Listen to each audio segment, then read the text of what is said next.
Believe it or not, the NBA playoffs start in less than 2 months, and if they started today, the Bucks would have home court throughout. This is the first time they've had the best record of the break since 1971. They won the title that year, and the team featured a young center named Lou Alcindor, reminding everyone of the Greek Freak. Look at the 4-5 matchup. Sixers-Celtics in round one. Boston has recently dominated this series, including beating Philly in last year's conference semifinals. Philly's fully aware. The defending champs will be the number one seed in the West for the fourth time in 5 years. Golden State currently has the highest offensive efficiency of any team in the last 20 seasons, so they could be getting better. And the Lakers would be out of the playoffs. Not only has LeBron played in 8 straight finals, but he hasn't missed the postseason since 2005, his second season in the league. Brian Windhorst with more on the league's storylines in the second half. Never boring in the NBA. Oh, my goodness. Straight fire! All hell about to break loose. The All-Star game is over, and the NBA starts a 2-month blitz to the finish. In the East, an arms race at the trade deadline has created a 4-headed monster. With the Celtics, 76ers, Raptors, and Bucks loaded with talent, the playoffs should be the most exciting we've seen since the LeBron era began. It's time for whoever the next big East team is to make a statement. There's MVP candidate Giannis Antetokounmpo, postseason wizard Kyrie Irving, brute force of nature Joel Embiid, and silent assassin Kawhi Leonard. This brewing battle has it all. If you're not paying attention to what's going on in the East, you're missing out on some really good basketball. In the West, the reigning champs look more formidable than ever. They've always had the speed and the shooting. Now they have the power with added weapon DeMarcus Cousins. They will use the coming weeks to sharpen him for a three-peat. But there are the challengers. The depth of the conference is as much as it's ever been. It's going to be a battle royale.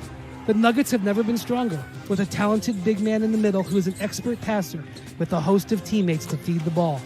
They dream of pulling the big upset. Paul George has been brilliant at both ends for OKC, one of the best two-way seasons in memory. Cha-ching! A Thunder Money Ball! Paul George erupts! With Mr. Triple-Double setting him up along the way. But he may not win MVP because the beard is doing things not seen since Wilt Chamberlain. James Harden, a flamethrower! Incredible shot! The dude is on another level. And he's got Chris Paul back for the Rockets' stretch run. At the back end, there's another story. Will the Lakers be able to overcome injuries and the Anthony Davis fallout to make the playoffs? This isn't the type of brass ring LeBron is used to chasing. He's going to have to play some of his hardest basketball over the next couple months if he want to find himself back in the postseason. He has a long history of finishing strong. Can he help the Lakers salvage this season? These questions and so many more will be answered. The best time of the NBA season is coming up. Brian Windhorst reporting the Celtics 10-2 against the Sixers in the last 2 seasons, including the playoffs. But remember, there's some new blood in this rivalry now with Jimmy Butler and Tobias Harris now in Philly. Our basketball power index gives Boston a 70% chance right now to win a hypothetical 7-game series. Tony and Mike answering an interesting question on this old school rivalry. All right, Wilbon, which team, Philly or Boston, is under more pressure to move up in the standings to avoid the 4-5 slot? Yeah, Tony, they go into this the final third of the season, tied for fourth. Forget about tiebreakers. There's enough games to play where you don't have to finish tied. I would say the Sixers simply because they've got 3 free agents. I mean, 3/5 of their starting lineup, Jimmy Butler, Tobias Harris, and J.J. Redick.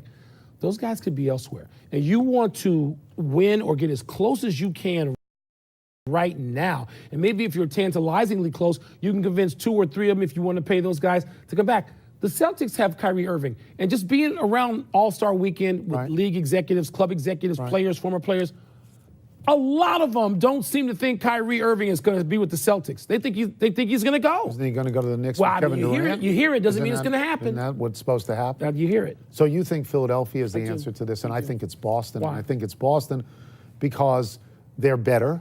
They're a better club. They finished better last year. Yep. They beat this team in the playoffs last year. If they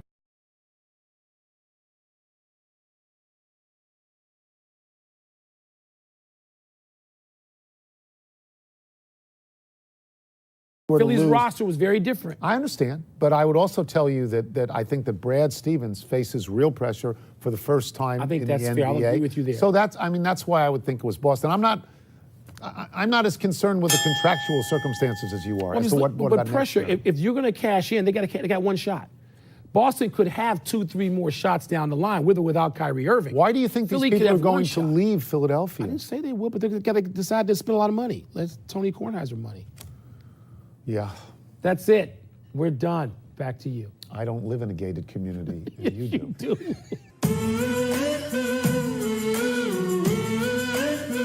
Just turn it on.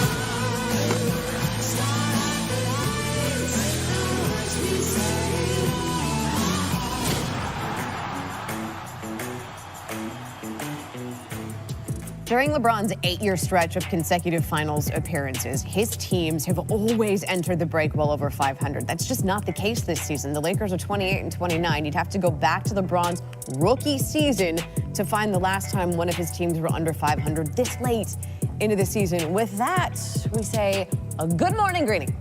Good morning. Yeah, guys, you are right. It has been a season filled with injuries and drama for the LA Lakers, and it has led many to ask, is last night's win at the All-Star game going to wind up being the last highlight of LeBron James' season? LeBron's teams have reached the playoffs in 13 consecutive seasons, but that streak is now in serious jeopardy. Looking, of course, for LeBron. Instead, it goes to Ingram, and it's knocked away. Rondo fed Ingram, not LeBron. Atlanta closes out the win, 117-113. How bad do you want it? They let the Hawks go off on them. This cannot happen if you're fighting to make the playoffs. The Lakers are a game under 500 at the All-Star break, something LeBron has not experienced since he was a rookie. Until you either make it or don't make it. That's when you worry about it. And the second half does not get any easier. BPI says the Lakers have the toughest remaining schedule of any team outside the current playoff picture. Our model gives them just a 6% chance to reach the postseason. LeBron has done the impossible. If anybody can do it, he can do it, so we can't count him out. The Lakers went 6-12 during LeBron's absence. He's healthy again now. But even so, the numbers say playoff LeBron will likely take a one-year hiatus. And Jalen is here. We're getting ready for Get Up in about 24 minutes, where we will get deeply into this. But I call you Rose Stradamus because you always see the future. So predict the future for me. What can LeBron do in this final third of the season to get the Lakers in the playoffs? Well, LeBron has to be fantastic. He has to be amazing. He has to be scoring 30-plus points. He has to be efficient from the floor. The assists have to be there. The rebounds have to be there. The leadership has to be there. I have a lot of faith, as I said in the entire season, in Kyle Kuzma, who won the Rising Stars MVP. He's been terrific all season. But the Western Conference is a lot different than the Eastern Conference, and I think fans are paying attention to that and understanding and seeing the Lakers below 500 headed into the All-Star break. You know, it's interesting because at Christmas, right before he got hurt on Christmas Day in that game. They were playing well. They were coming together. Everyone was talking about that. Do you believe now, looking at the Clippers, looking at the Kings, do you think LeBron's going to get in? The best thing that happened to the Lakers' playoff chances is that the Clippers don't want to make the playoffs. Right. So they traded their best player in Tobias Harris. The Sacramento Kings, they've improved. It will be a victory for them to actually make the playoffs. They may even have a parade. The Lakers, they would not celebrate making the playoffs, especially in the AFC. You know why? That means you played against the Golden State Warriors in the first round. It means your postseason experience is going to be very short. Jalen has the winners and losers at the NBA All-Star break as we get up started in 23 minutes. Jay Williams is here counting it down to Carolina Duke. And Louis Riddick on the very latest Steelers efforts to trade Antonio Brown. All that and more at the top of the hour here on ESPN. Right now, Nicole and Randy, back to you. The 2019 NBA All-Star Game. Ladies and gentlemen, let's get ready to rumble!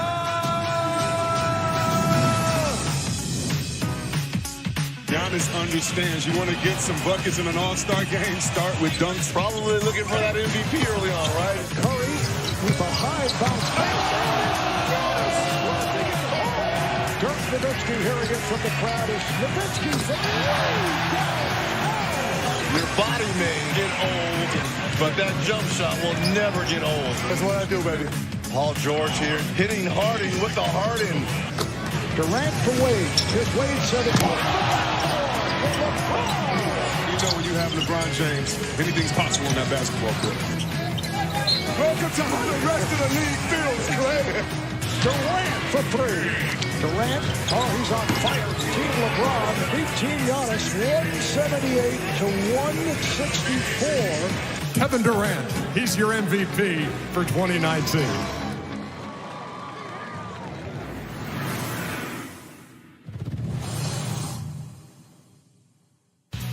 Weekend Encore is brought to you by McDonald's.